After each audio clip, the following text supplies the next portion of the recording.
Hi, Susie. Hi, Maggie. Nice to see you. Nice to see you again.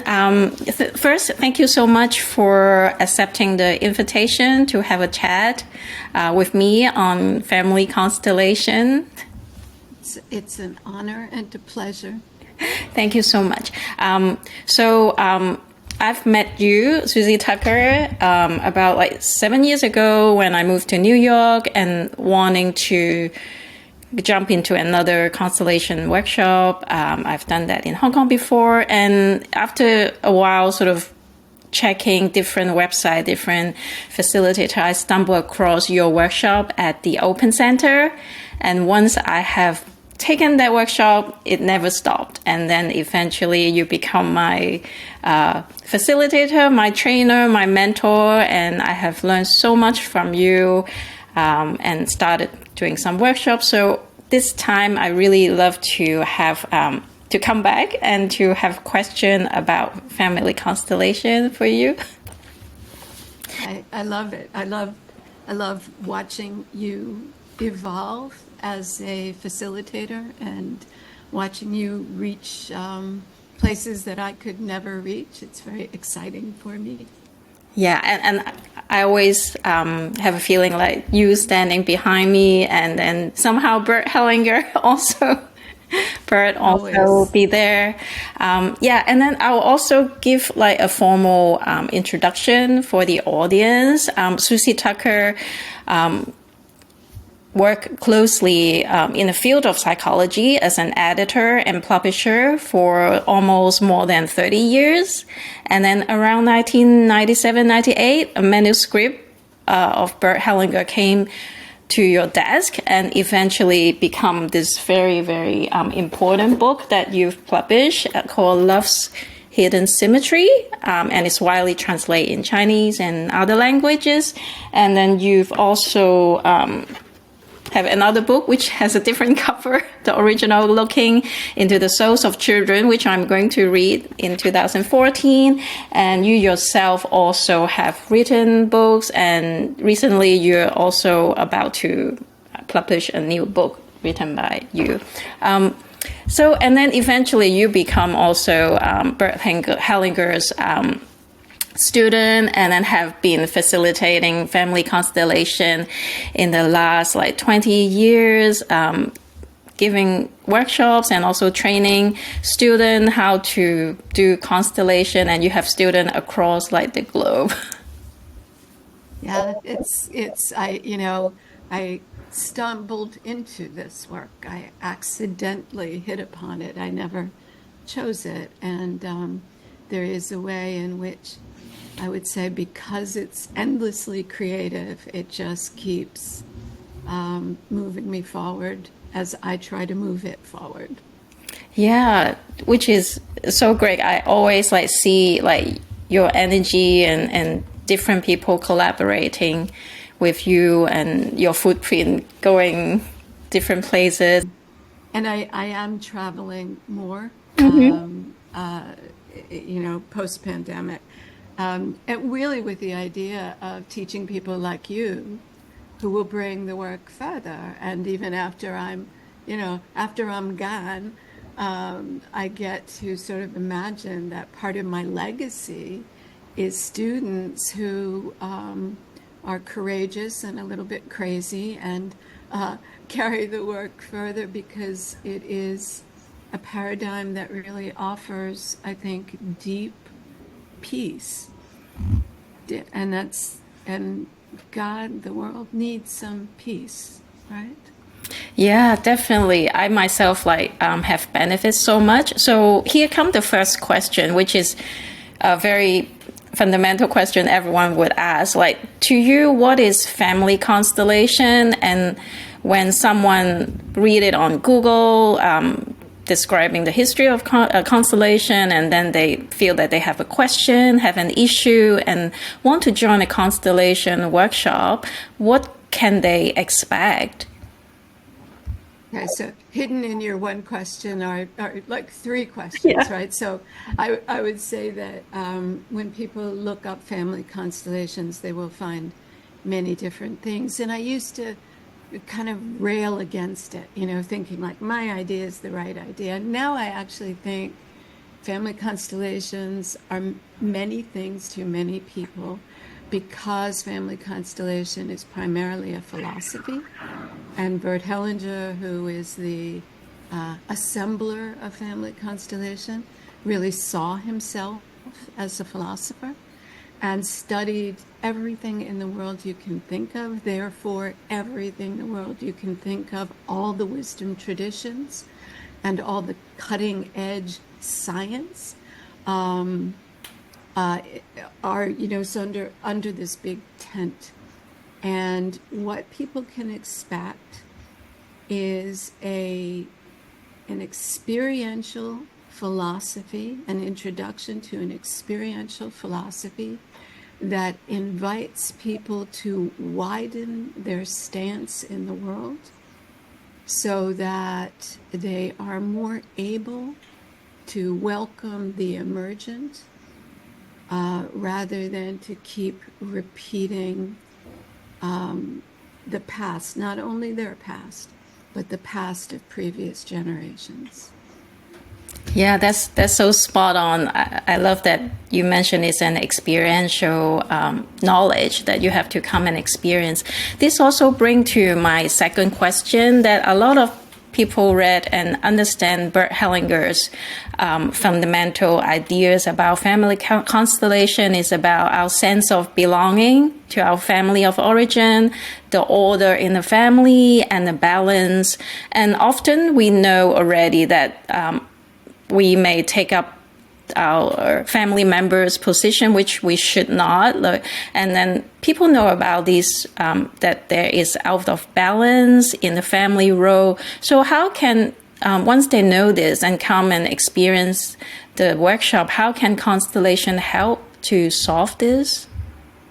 So that's a wonderful question. So most of us know that something's out of balance, as you say. And what we do with that is we blame the person who leans too heavily on us, or who neglects us, or who does worse, who perhaps beats us and criticizes us and abandons, all the things, right?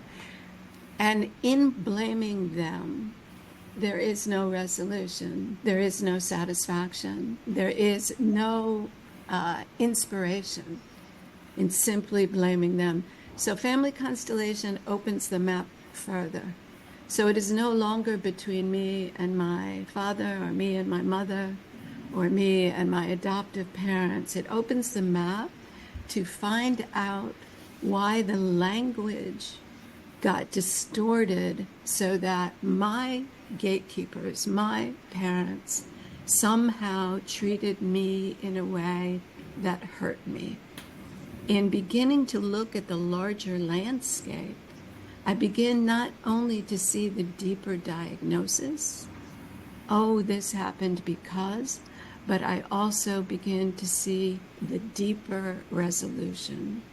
And the deeper resolution behind me actually helps me bring deeper resolution forward. It's not enough to blame. And we know that. We become angrier, we blame more, but we don't move. We don't move. And constellation is really about mobility. Yeah. What can we find that lets us move differently and more? I love that you talk about the experience of the person coming to a constellation workshop, experience the mobility and see it themselves. So this brought me to the next question.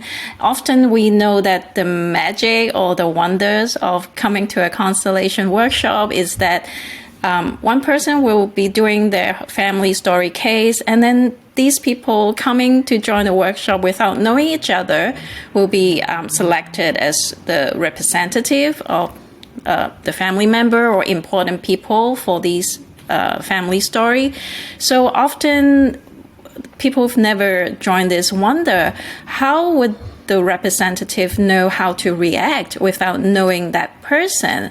What is the forces that guide them behind? Do they need to think about it or analyze? And yeah, so would you like to share this magical question.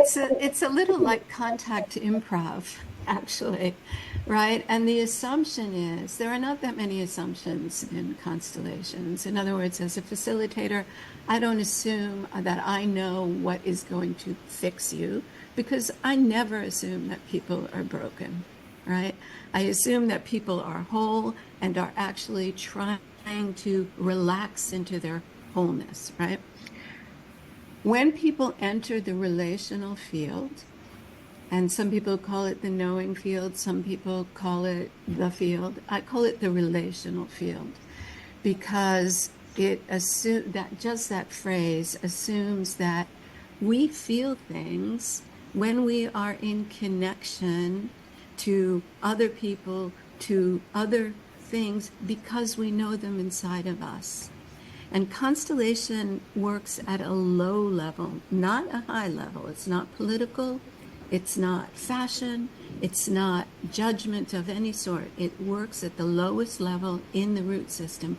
And in the root system, we already know, because we experienced it, or because our grandmother experienced it, or because our people behind experience it. So we're stepping into a place, it's sort of like the collective unconscious, and we are pausing in this place that we don't usually visit, and we're letting ourselves open to knowledge that is hidden inside of us, right? It doesn't take special skill, and it doesn't take special people. You know, Bert used to say that every space is a sacred space. And I agree with him. I could stand up on a subway and I could say one thing to somebody and they would actually know what I'm talking about. So, for instance, I met a woman in a lobby who asked me what family constellation is. And I said to her, tell me one thing about yourself that you don't like. And she said, well, you know, I reach out for things and then I pull back before they're completed. I said, okay. I said, are you Jewish? And she said, yes, I'm Jewish. I said, imagine your great-grandmother standing over there, either a victim, maybe even a colluder, but standing in the field of the Holocaust. Look at her and imagine that your question, your failure to complete things, has something to do with loyalty to her. That's all I said to her. And I turned to her, tears are running down her face because there's something she already knows. She already knows that she is entangled with people who suffered under forces that had nothing to do with them. We all have this knowledge inside us. We just rarely stop to look at it. Wow, that sounds very profound for that lady. And I'm sure from the tears that has so much history and story probably turn into like happy tears at the end. Right, because she's tapping into this river of grief that's always flowing through her, and she's letting it out. And she's also seeing the reaching out and pulling back beyond her being somehow not having willpower or discipline or some sort of self-punitive way of looking at it. She looks at it in a way that is like, oh my gosh, it is loyalty here. I can shift that. I can shift my loyalty.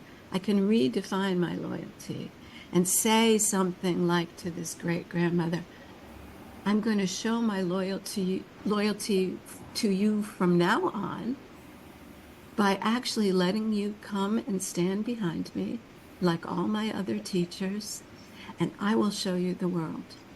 I'm still going to be loyal, but rather than stand back in the old field with you, I'm going to bring you forward into the new fields. Wow, I can almost see it as a constellation, people sort of placement of people with each other. That's also bring to the next question. So you have explained to us about a person coming to join the workshop, showing the family story, and also some people being picked as selected as representative. And then often there are also people joining the workshop may not end up doing their own family story, or even may not being picked to be a representative in a large number constellation. So what would they expect as an experience? Would that be much lesson than someone selected to do their own story? Or if they didn't get picked numerous time as the representative, should they feel like, oh, maybe I'm not experienced enough? Are there like superior experience within a circle of constellation? It's interesting that actually the way you said that makes me really kind of think, people who have the feeling, oh, I wasn't picked, I didn't get anything, right? I didn't get anything from this. For me, that's an interesting lens on oneself, not the lens on the experience, but the lens on oneself, right? So at the beginning of the workshop, I invite people everybody to no matter whether they're representing or they're the client or they're sitting in the circle. I don't consider anybody an observer unless they choose to be an observer. I invite everybody to participate. So when a constellation is going on, to imagine that you have impact just in your being, that you are bringing gifts in who you are, in how you sit in that chair. That chair would be different without you there. And I invite people to send good wishes, to pray, to cross their fingers, whatever their language is, to support the work going on. I invite them to give that so they can take something from every single constellation that happens. Because there's a way, as I say, it's all connected beneath the ground. So every constellation is relevant somehow, right? And I know I've told this story to you before, but people have said to me that, my constellation was really good. It was wonderful. But I got so much more when I represented or when I participated by holding this space in this constellation, right? So for me, I take this very much from Bert. I do this part the way Bert did this part. Our assumption is that the work belongs to everybody all the time. Everybody all the time. Now, whether somebody picks that up or not, that's up to them. I respect either decision, but it is up to them because it is accessible to everybody all the time. Yeah, that reminds me when I came to your Open Center Constellation workshop, there were like 40 people at one point. There's a story happening inside the circle far away from me, but at one point there's like 80% of the observer that we are all crying. Yes, and this happens a lot. Like it does, and it's funny. It's like always a surprise to me, which I love. But I think again we empathy is a superpower in a sense, and empathy, by my definition, it only has one definition, which is I am you. Mm-hmm. Not I understand you, because truly it's a presumption to think that I understand people, but that we are actually not different in the essentials.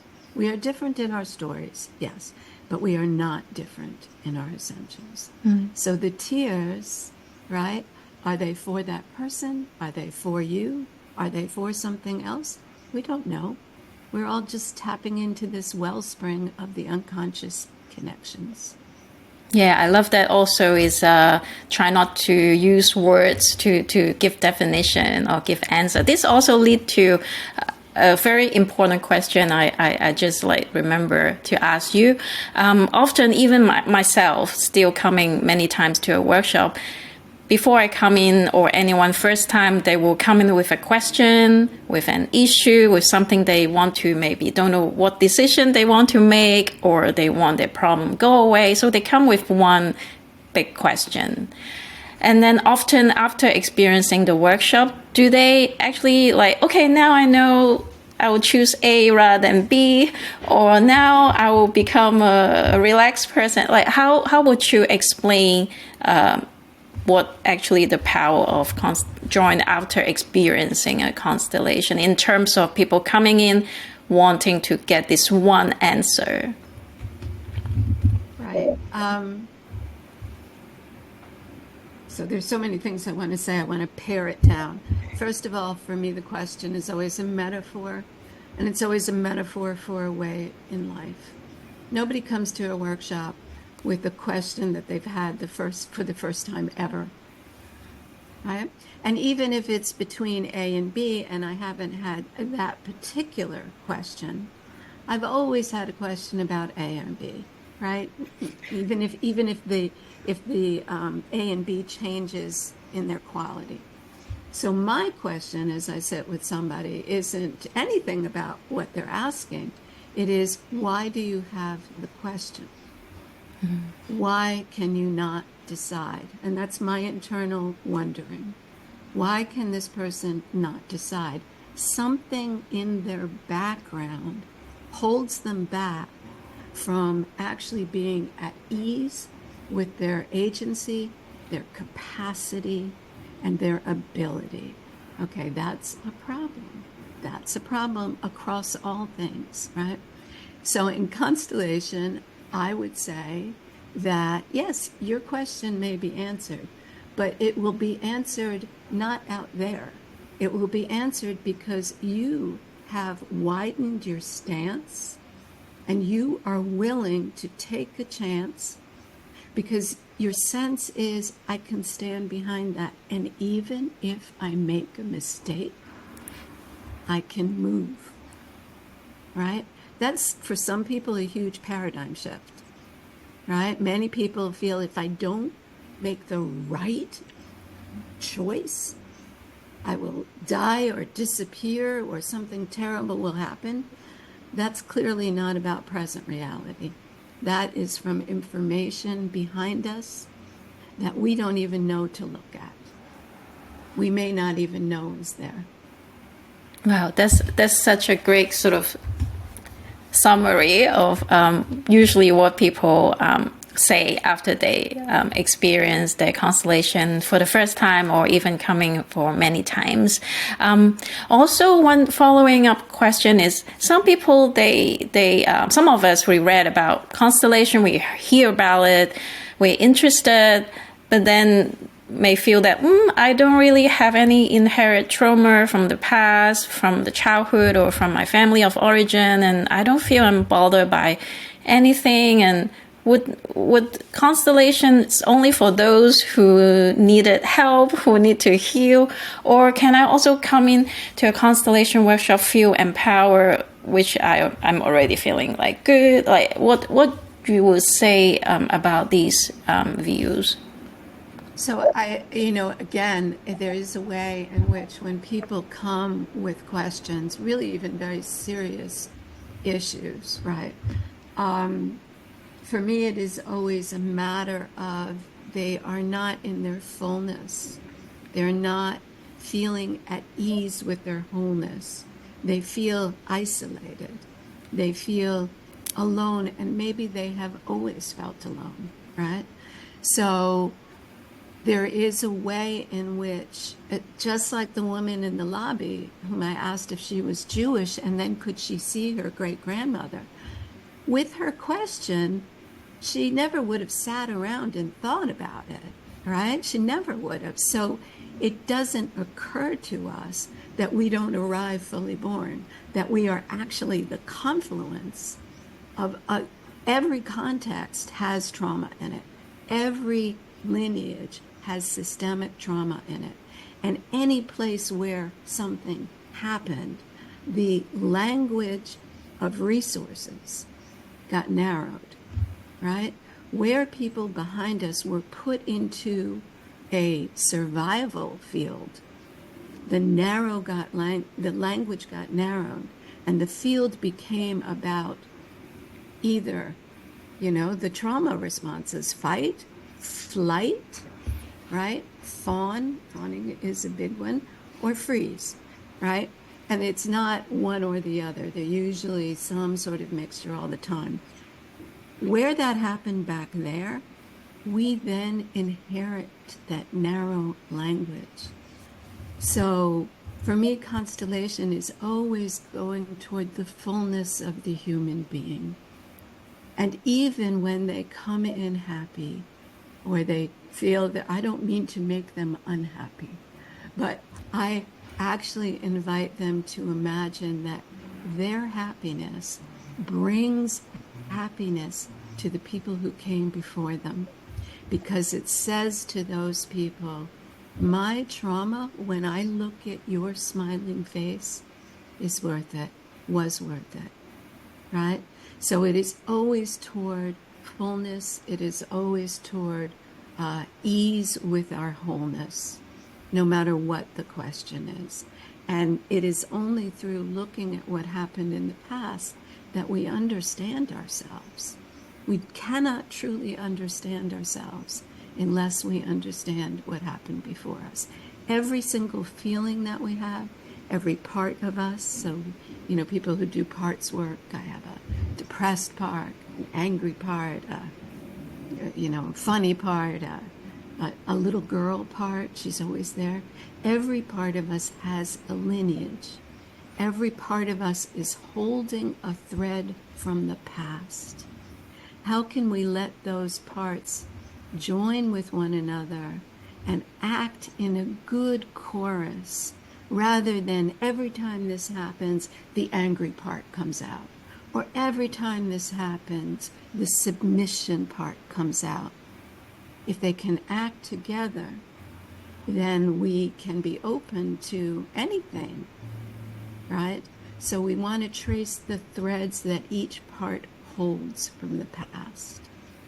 Yeah, I love that you mentioned about all the different threads, and you always in your workshop you always mention about integration, broadening the horizon, feeling more free, and then also one word, what you just explained is the word that you've always reminded us about: radical inclusion. So you feel that you already know, but there's more. That's right. That's right. And radical inclusion, when you think about the word radical, sometimes people use it, particularly in politics, to mean extreme. What it means is root. That's what radical means. It is radical inclusion from the root system. And by the way, that includes boundaries, right? It includes living boundaries, where in order to include some people, in order to include some experiences, I can recognize first, and then I can say to myself, this is simply not a good fit, and move out of that realm, right? Whereas if I don't recognize that, and my feeling is that I have to stay, but I hate you, right? That's not inclusion. That's not inclusion. So radical inclusion is a really important textual, experiential sense of mobility, so that we can travel more lightly, right? And it includes, again, these boundaries that are not walls and that are not applied to everyone, but allow us to discern what is a good space for me, what is a generous relationship for me, right? And not having to say yes when I mean no. Oh, there's so much. It means so much to me, or like already, and I'm sure like this means it really like can spot on to many of us. Yeah, and so this brought me to the last question, which is more about the the present world, which is filled with virtual experience. Like I remember just before our last class for the facilitator training, it was right at the lockdown in New York. So during this COVID era and post-COVID now, we've seen many sort of other everything, work, everything. We start using virtual meetings, Zoom, and also there are like family constellation workshop or group constellation that hold on virtually as well. And it feels like it's sort of opened up to another window, but at the same time, a lot of people ask me that isn't family constellation about coming into a group in person, sensing the space and having representative that you can touch and feel. And so what would the experience virtually and what is the difference or benefit? Would you like to share some views? Shaking. So you use the word that I love, which is window, because it is another window onto an experience, right?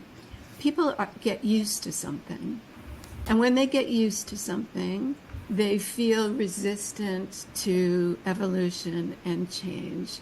It's true of everything, and it's kind of an unfortunate aspect of adaptation that we get so used to it that we think other things are not as good, right? So what I would say is that first of all, Zoom allows me to work with people across the globe. I learn so much. I teach, yes, but I learn so much from working with people across the globe. I wouldn't trade that experience in for anything, right? And that is actually a pure benefit of online work. We also read each other in different ways. Right? The obvious ways, in a way, are in person, right? Those are the obvious ways. Working virtually invites us to become attuned in different ways, noticing, for instance, micro expressions. Noticing, for instance, wow, look how she holds her shoulders. Noticing, for instance, this funny thing that people don't think of what is behind them. I know something about your life right now that I didn't know before, and you know something about mine, right? So I think it is like when we lose one sense, for instance, let's say we lose our eyesight, our sense of hearing becomes better, right? There's a whole spectrum of hearing that we didn't even know we had. The same thing happens, I think, in virtual work. Very quickly, I will tell a story. I know you do virtual work, so I very, very quickly tell you a story about a woman I met in a workshop, in an in-person workshop, whom I thought pretty much hated me because she just had no expression on her face the entire time. And so, my system meets system, and I quickly interpret that as, disapproval or dislike or something. And she shows up in a course that I taught, a short course that I taught. And first of all, I was surprised to see her. And then I was incredibly surprised by how expressive she was, not only with tears, but with laughter and motion. And later she wrote to me and she said, I just want to let you know how much I love the Zoom experience, not that I'm advertising Zoom, but the virtual experience. She said, in my home, I have access to more of myself. I am so much less self-conscious than when I'm in a circle live. When I feel at the edge of my own trauma, I actually can just take a quick look and you won't even know that I'm doing it. And I can see, oh, there's my clothing, my plant, my painting. And so that allows me to feel more at ease with myself. I never would have thought of that. But she taught me something extraordinary about anxiety, right? She taught me something beautiful about how virtually some people feel less anxiety and so have greater access to experience. That's what we want, right? Yeah, and this also brought me to even when we are both in person or on Zoom, sometimes you would lead exercise of asking us questions like now, like you can choose to close your eye or not close your eyes. Imagine if this person is now in your space, how far they are, or how do you feel your body? Like things like that is also like transcend beyond like a physical space, which is so wonderful. And I agree. And most everybody has it. Again, we're not used to pausing to think about these things.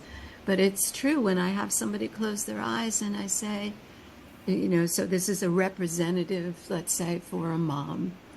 And I say to her, close your eyes and just get a feel for how far your daughter is from you. And it's always so amazing because people are pretty exact about it, Oh, she is so close, I can hear her breathing. Or she is so far, it brings tears to my eyes, right? It's amazing. People teach me again and again and again that if they are given permission to have access to their full selves, they will take it. They will take it. Yeah, and this also brought near the end, but I also feel so profound when you say that when someone allowed the permission, or sometimes I say like open your heart. And then at the end of the session, they may, or I myself also will think, how did that happen? How did I really can sense how far they are, same as some of the people I've worked on. And then I would tell them, it's not me, it's you. But then they would, I think that's the wonderful when we allowed ourselves to tap into the root, the feeling, and then like collaborating in this constellation work. Yeah, and I think that's a really important word, that we are collaborating and that actually the client sort of sets the tone. And we as facilitators have to have the humility in a way, and also the courage, because I think arrogance comes from fear, right? So the humility and courage, humility and confidence go together. And I have to have enough humility and courage to say, it's okay, I will follow you. You don't have to fit my agenda. I will follow you. And the agenda will form before us, not from my head, right? So that beautiful collaboration where we are actually more brilliant together than we are individually, right? That is my both scary sometimes and also my great relief as well. When I see the brilliance come out in a client or in the representatives in a system, I can step back. It's a beautiful thing. Wow, this is like very beautiful words, like ending our chat today about collaboration. I sense that it's also about courage, or not fearing to make mistakes, or just stepping into these field that we didn't want to step into before, which eventually make us feeling more free and more options in life. So this really is almost like this is the constellation as well. I agree. I agree. Thank you so much. Thank you. Thank you for giving me the chance. Yeah. Are there any last words like you want to say, or any recent, like the plan for this year or your books, anything you would like to? One last thing I'll say is work with Maggie. So happy to say that. And you can find me at SuziTucker.com. If you're interested in my work, I'm inescapable.